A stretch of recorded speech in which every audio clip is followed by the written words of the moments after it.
In the early 1930s, Germany was a nation in ruins. Millions were unemployed, factories stood silent, and trade had ground to a halt. The national currency, already scarred by hyperinflation, had lost all credibility. Yet, within a few short years, everything changed almost beyond recognition. Factories roared back to life, unemployment plummeted, and construction projects spread across the country. Government spending surged dramatically, but contrary to expectations, a financial collapse never came. Inflation remained moderate, and the financial system appeared stable, at least on the surface. Here's the paradox. How could a country, devastated after World War I, stripped of vast resources, chronically short of funds, and technically forbidden from printing money freely, mobilize its economy on a massive scale while maintaining the illusion of financial stability? Let's go back to the beginning. Autumn, 1923. Prices in German stores are measured in hundreds of billions, sometimes trillions, of marks. Textbooks call this hyperinflation. In real life, this is the moment money ceases to hold value. By December of that year, $1 cost over 4 trillion marks, the historical peak, a complete collapse of the currency. Workers demanded double pay at lunch and at the end of shifts because their morning wages lost value by evening. Restaurants updated their menus while customers were still eating. Waiters climbed on tables every half hour to announce new prices. Bank savings accumulated over decades were reduced to amounts that couldn't even buy a single postage stamp. The middle class, their pensions, savings and investments all turned to dust. The government desperately tried to restore trust. In November 1923, the Rentenmark was introduced, backed not by gold, almost gone after the war, but by land and property. Slowly, Germany stabilized. Currency regained some credibility, and life began to return to normal. But by the late 1920s, disaster struck again.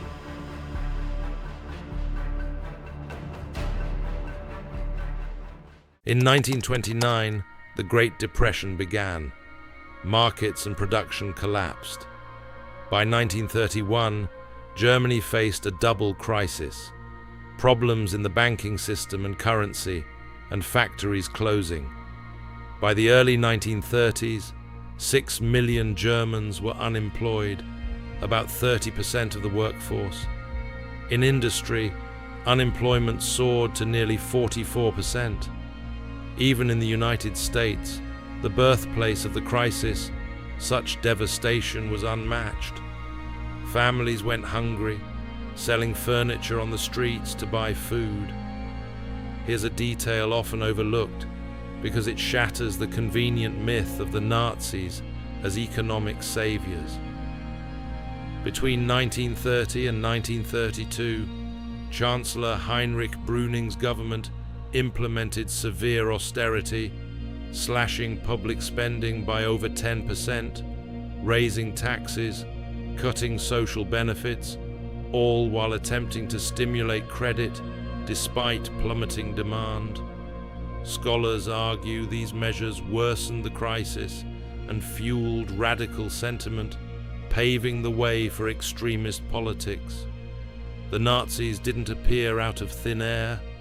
Their rise coincided with a struggling economy constrained to pay reparations under the Treaty of Versailles. Hitler didn't sell a detailed plan. He sold hope. Hope to escape the dead-end previous governments had led the nation into. On January 30th, 1933, Hitler became Chancellor of Germany, legally, not through a coup. And that's when a story begins that popular culture often simplifies. Nazis came, built highways, gave people jobs, and then, suddenly, the economy collapsed and war became inevitable. The reality was far more intricate and brutal. The new regime built a system to rapidly rearm, siphon resources wherever possible, and steer the country toward war, all to fulfill campaign promises. Ironically, any such system depends not just on controlling resources, but also on controlling how people can spend their money. When the system falters, people suddenly realize how dependent they are. Back to 1930s Germany. Three main constraints shaped economic policy. Psychological.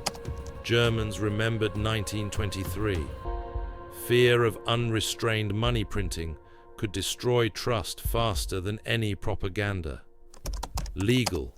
The Reichsbank was legally forbidden from lending directly to the government beyond 100 million Reichsmarks.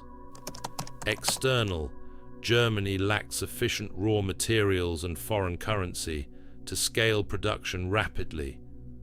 Even with labor and machines, imports of oil, rubber, metals, and grain required foreign currency, which was scarce. Enter Hjalmar Schacht. Not a Nazi fanatic or military commander, he was a banker who understood trust and how to restore it. In 1923, he had helped stabilize Germany through the Rentenmark. By March 17, 1933, Hitler appointed him president of the Reichsbank, and in August 1934, Minister of Economics. Hitler tasked him with a seemingly impossible mission: finance massive rearmament without triggering inflation or collapsing the currency, and without attracting international scrutiny. This led to the infamous dual accounting system of the Third Reich, two parallel schemes. First scheme, the new plan, control imports and foreign currency. Businesses could no longer spend foreign currency freely. It was allocated to the regime's priorities, primarily weapons. Germany relied on barter and offset agreements to limit dependence on dollars, pounds, or gold. It didn't make the country rich, but gave the Nazis complete control over foreign trade and valuable time. Some trades were absurd.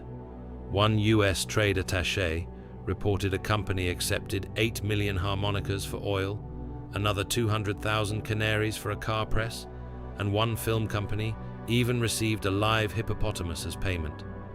Second scheme, MEFO bills, 1934. On paper, a research company. In reality, a front to secretly fund rearmament. Major German corporations like Siemens and Rheinmetall participated.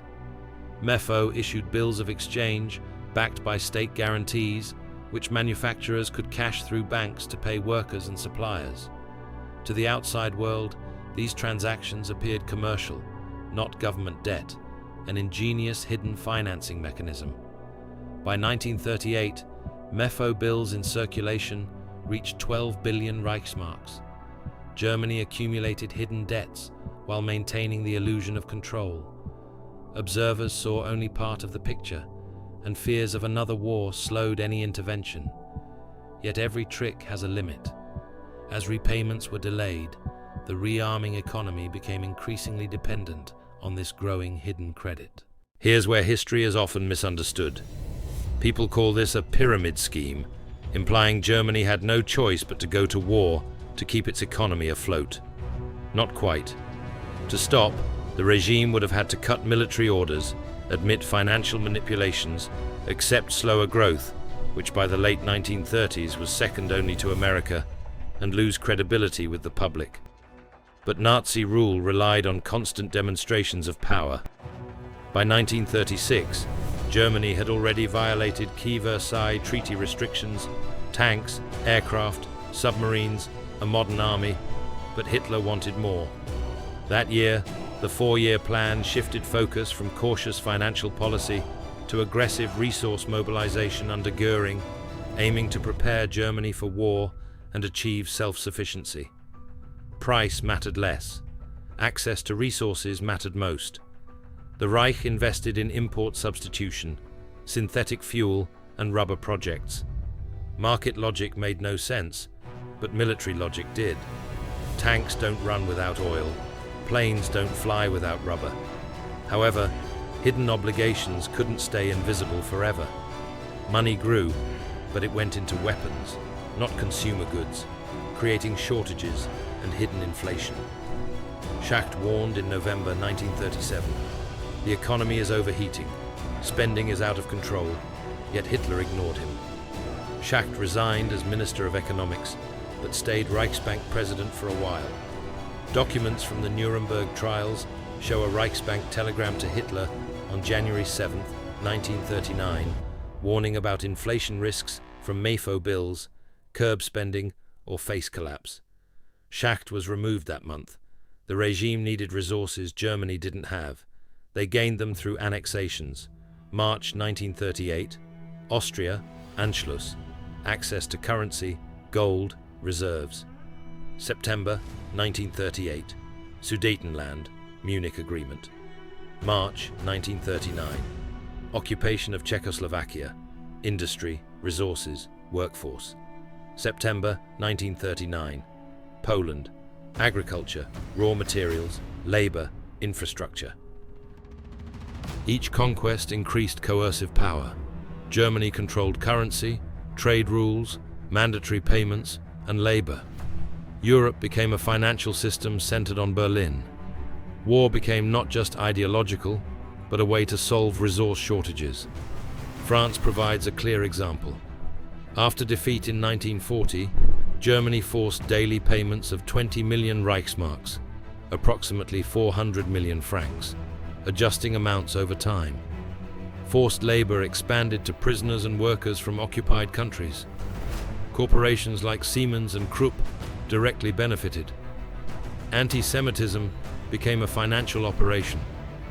In November 1938, the Jewish property levy demanded 1 billion Reichsmarks from German Jews, leading to forced sales, asset seizures, and labor. Even citizens were exploited. The Volkswagen People's Car program promised cars to savers, but instead produced military vehicles. Citizens' savings were mobilized for the war. Was war inevitable because of MEFO bills and resource shortages? No. By the late 1930s, Germany's economy allowed rapid rearmament via hidden credit, currency control, and full mobilization. Slowing down would admit weakness. Expansion was chosen instead. The 1941 invasion of the Soviet Union was economic as well as ideological. Oil, grain, ore, labor. As Germany lost territory in 1943, the entire economic model began to collapse. The Nazi economy resembled a financial pyramid, dependent on constant new territories, resources, and forced labor. While expansion continued, the system held. When it stopped, it crumbled. War wasn't inevitable. It was convenient and profitable while Germany was winning. The real lesson: the Nazi economy shows how a series of seemingly rational decisions can create a machine that sacrifices ordinary life for military power.